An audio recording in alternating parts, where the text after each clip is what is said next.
갑자기 어떤 젊은 집사님이 세상을 떠났습니다. 심장마비였습니다.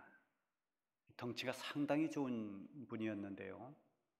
서울에 갔다 오다가 운전을 하는 가운데 신호대기를 하면서 의식을 잃었습니다. 그리고 깨어나지를 못했습니다.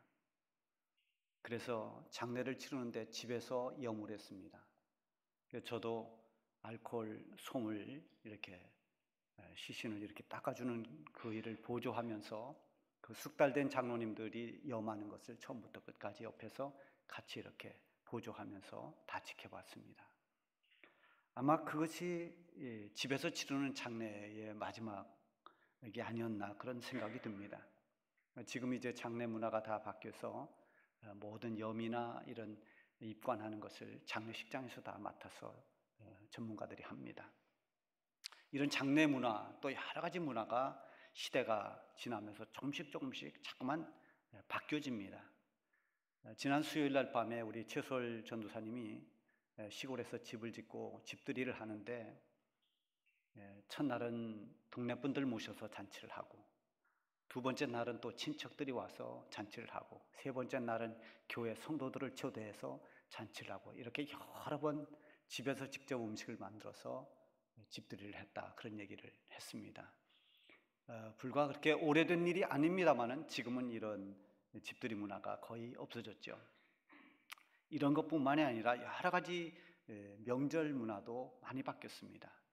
명절이 되면 이제 장남집으로 다 흩어졌던 형제들이 모입니다. 저희 집도 명절이 되면 예전에는 이제 깊이 넣어두었던 이불을 다 꺼내서 이불을 펴서 거실까지 다 잠자리로 만들고, 또 창고에 넣어놨던 큰 상을 다 꺼내서 온 친척들이 같이 모여서 음식을 해서 거기서 함께 나눴습니다. 근데 이런 것들이 이제 지금은 점점 자꾸만 바뀌어지고 있습니다. 오늘 본문에 보면 혼인잔치집이 나옵니다. 이 혼인잔치집 이야기가 나오는데, 당시에 이스라엘에 보통 혼인을 하면은 잔치를 배설을 하면 그 잔치가 일주일씩 갔습니다. 여러분 한번 생각해 보세요. 일주일간 잔치를 한다고 하면 잔치를 벌리는 그 사람들은 얼마나 피곤하겠습니까? 얼마나 많은 음식을 해야 되고, 또 매일 오는 손님들을 다 맞이해서 그들을 접대해야 됩니다. 이 가나 혼인집 역시도 잔치를 준비하느라고 많은 신경을 썼을 것입니다. 그런데 잔치를 벌인 지 사흘째가 되는 날 문제가 생겨났습니다. 그날은 예수님과 그의 제자들을 초청한 날입니다. 하필이면 그날 문제가 생긴 겁니다. 2절과 3절에 보면 예수님과 그의 제자들도 혼례의 청함을 받았더니 포도주가 떨어진지라. 예수의 어머니가 예수에게 이르되 저들에게 포도주가 없다 하니, 예수님을 초청해서 제자들과 함께 왔는데 포도주가 없습니다. 그래서 예수님 어머니가 포도주가 없다고 말합니다. 잔치집에 포도주가 떨어졌다, 포도주가 없다라고 하는 것은, 이것은 아주 심각한 문제입니다. 당시에는 이 잔치집을 연상한다면 포도주가 연상될 만큼 그렇게 잔치집에서 없어서는 안 될 음료가 포도주였습니다. 그런데 지금 포도주가 떨어졌다는 것입니다. 그럼 이렇게 포도주가 떨어진 잔치집 이야기가 왜 성경에 기록이 되었을까? 이 문제가 생긴 이 혼인잔치집에 일어난 이 일을 통해서 하나님께서 우리에게 주시려는 메시지가 있기 때문입니다. 그것이 무엇인지 우리 함께 말씀을 쭉 풀어나가 보도록 하겠습니다. 첫 번째는 주님이 함께 하시면 어떤 문제도 문제가 되지 않는다는 것입니다. 주님은 모든 문제의 해결자이십니다. 사람이 풀 수 없는 어떤 불가능한 것처럼 보이는 것도 주님의 손길이 닿고 주님의 능력과 권능이 임하면 주님이 해결하지 못할 일은 하나도 없습니다. 따라서 우리의 모자람이나 우리의 부족함, 우리의 연약함, 심지어 감추고 싶은 우리의 부끄러움조차도 그것이 절망할, 낙심할 이유가 아니라 오히려 주님의 은혜와 능력으로 더 좋은 변화를 가져올 수 있다는 것입니다. 사복음서에 나오는 여러 사람들 가운데서 예수님을 만나서 인생이 바뀌고, 그리고 정말 고통에서 회복이 되고 병에서 회복이 되고 또 여러 가지로 축복을 받은 사람들이 어떤 특징을 가지고 있는가 하면 예수님 앞에 자기의 모든 나약한 모습을 다 드러냈다는 것입니다. 숨기지 않고 그런 것들을 다 주님 앞에 꺼내어 놓았습니다. 나는 이렇게 부끄러운 사람입니다. 나는 이렇게 모자랍니다. 나는 이렇게 약합니다. 나는 긍휼이 필요합니다. 나는 죄인입니다. 제가 최근에 읽은 아주 흥미있는 책 가운데 하나가 러스 램지라고 하는 작가가 쓴 렘브란트는 바람 속에 있다라고 하는 책입니다. 여기에 보면 이 세계 미술사의 굉장히 거장들의 이야기를 쭉 재미있게 풀어가면서 그것을 단순히 어떤 이런 미술가들의 이야기만 한 것이 아니라 그것을 신앙과 연결해서 풀어놓은 아주 그런 흥미로운 책입니다. 거기에 주로 렘브란트 이야기도 많이 나옵니다만은 또 아주 천재적인 미켈란젤로 이야기도 굉장히 흥미있게 했고요. 특별히 거기에 고흐 이야기가 나옵니다. 이 빈센트 반 고흐라고 하는 사람 여러분 우리가 잘 알죠? 그 고흐, 이 고흐는 굉장한 우울증과 편집증 때문에 굉장히 시달렸던 사람입니다. 그래서 그는 때로는 정신 이상자라고 오해를 받을 행동들을 했습니다. 한 번은 그가 자기의 귀를 잘라서 자기 동네에 사는 매춘부에다 갖다 주면서 이게 참 요긴할 때가 있을 것이요 하고 그 피 묻은 자기 귓볼을 갖다 주기도 했습니다. 정말 회개한 짓이죠. 때로는 동네에 소란을 피기도 했습니다. 그래서 결국은 고흐가 살던 집에서 쫓겨납니다. 그는 스스로 자신이 정상이 아니라고 생각하고 스스로 정신병원에 입원했습니다. 거기서 1년을 정말 힘들게 살았습니다. 그 1년을 사는 동안 그 병원 너머로 보이는 여러 가지 풍경들을 그려냈습니다. 그 작품이 140작품이 넘습니다. 이 고흐의 작품 가운데서도 특별히 귀에 붕대를 감은 자화상이라는 그림이 있습니다. 여러분들 미술책이나 이런 데서 혹 보았을 것입니다. 귀에 붕대를 감은 자기의 모습, 그것은 자기의 창피한 모습입니다. 망가진 부분입니다. 숨기고 싶은 그런 모습입니다. 그것을 그대로 숨김없이 자기의 옳지 못함과 자기의 어떤 그런 감추고 싶은 부끄러운 모습들을 그대로 자화상에 담아냈습니다. 우리는 우리 사진 한 장만 이렇게 보더라도 여러 사진 가운데 제일 잘 나온 사진을 선택합니다. 눈을 감았다든지 찡그렸다든지 마음에 안 들면 삭제해버립니다.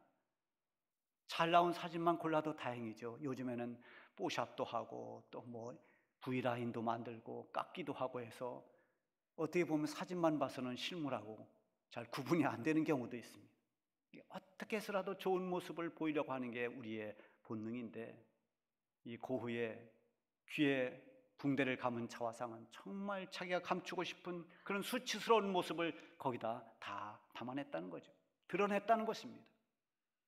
그러면서 이 책의 작가는 이렇게 말합니다. 고흐가 자신의 영적 관계적 빈곤 상태를 담아낸 귀에 붕대를 감은 자화상, 자기의 수치의 순간, 도움이 필요한 순간을 드러낸 이 그림이 지금은 값으로 매길 수 없을 만큼 보물이 된 것처럼 하나님께서 우리를 보는 시각도 우리의 추한 모습, 우리의 약한 모습, 우리의 어리석은 모습이 있지만 하나님이 보는 시각은 그 속에 담겨져 있는 상상하기 어려운 가치를, 아주 가치 있는 존재를 본다는 것입니다.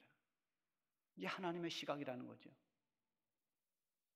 주님이 사람을 보시는 문제도 그렇게 보았습니다. 주님의 시각이 그랬습니다. 여러분, 베드로가 예수님을 3번이나 부인하고 도망갔습니다. 그 베드로를 바라보시는 주님, 이 문제투성이인 베드로, 자기를 부인하고 도망온 베드로, 그를 보는 주님의 시각은 실패자의 모습이 아닌 앞으로 주님이 세상을 떠났을 때 복음을 전하면서 주님의 제자 역할을 감당할 그런 수제자의 모습, 위대한 사도의 모습으로 주님은 보아주셨습니다. 이 잔치집에 포도주가 떨어진 것처럼 우리도 모자람이 많고 허물이 있고 부족함이 많이 있습니다. 그러나 주님은 나의 부족함을 결코 문제 삼지를 않습니다. 나의 약함, 나의 허물, 나의 실패조차도 다 그렇습니다.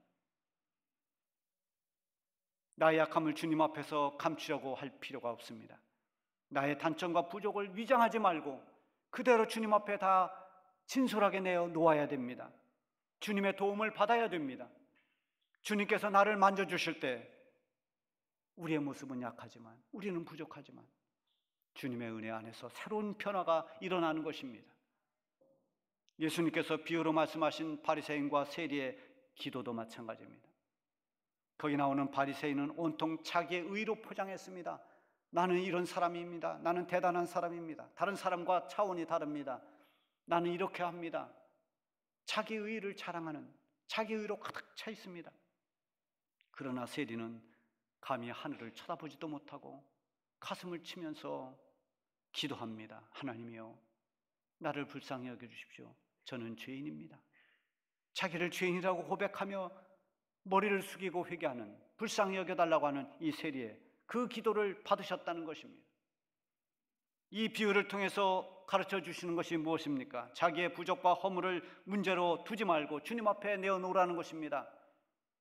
그럴 때 주님께서 우리에게 긍휼을 베풀어 주시고 능력을 행하시고 은혜를 주셔서 문제를 해결해 주신다는 것입니다. 포도주가 떨어진 것을 예수님의 어머니인 예수님에게 알렸습니다. 포도주가 없습니다.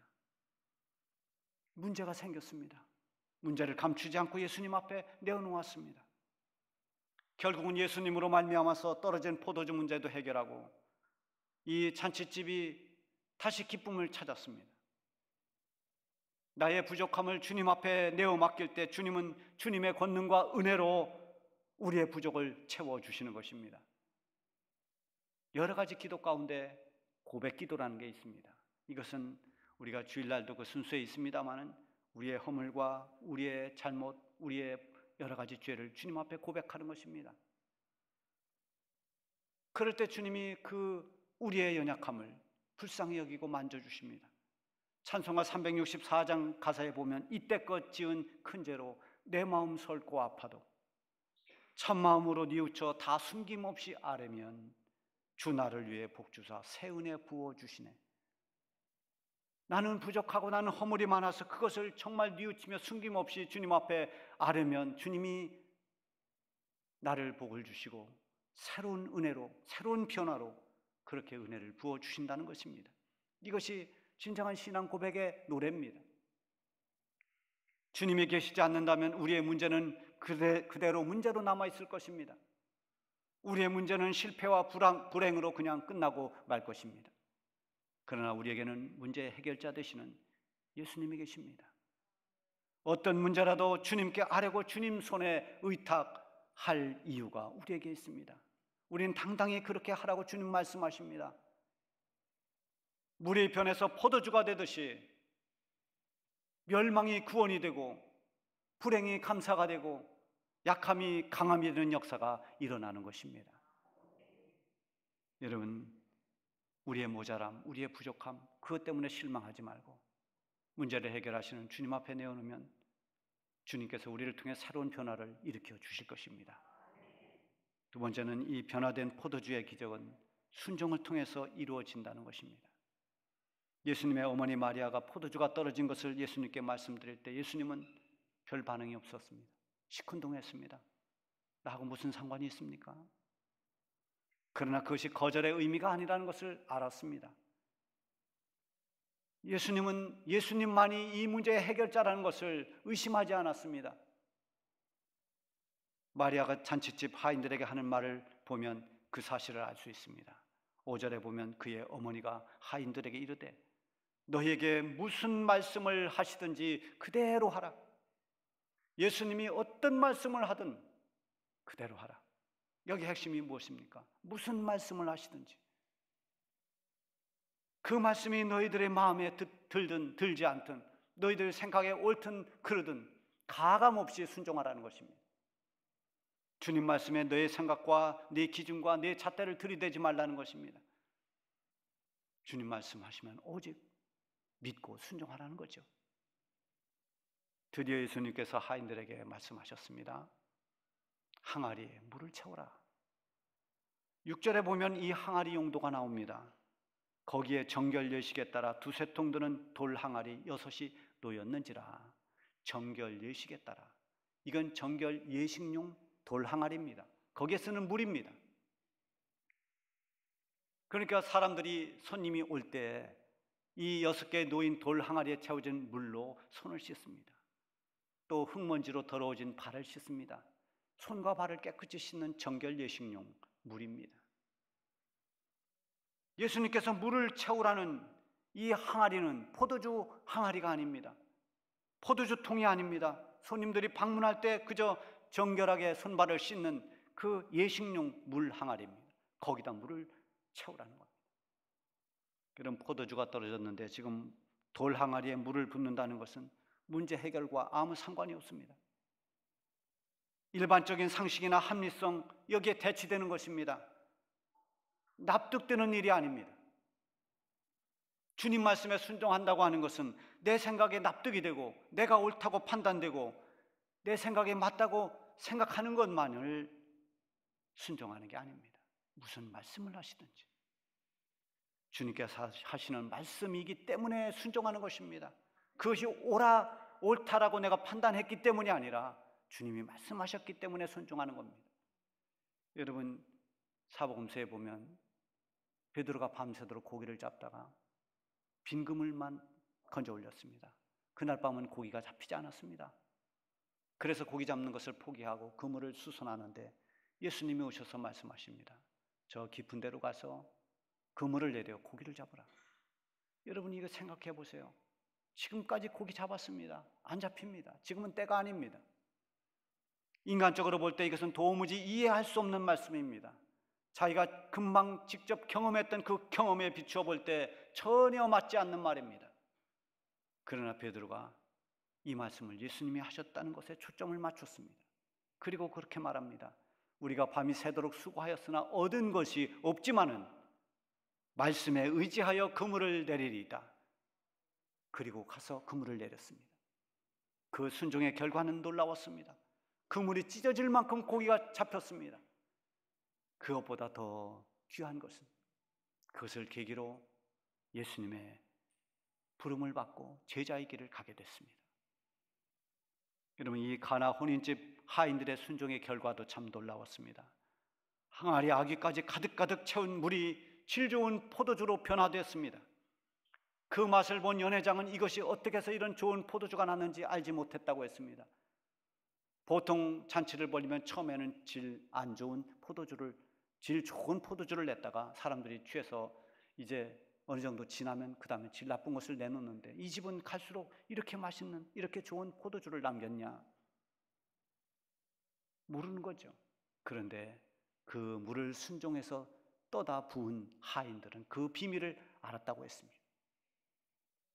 이 순종한 하인들은 받은 증거가 있습니다. 순종한 결과가 어떻다는 그 하늘의 비밀을 알았습니다. 여러분, 이 성경에 보면 순종을 통해서 일어난 기적들은 수없이 많습니다.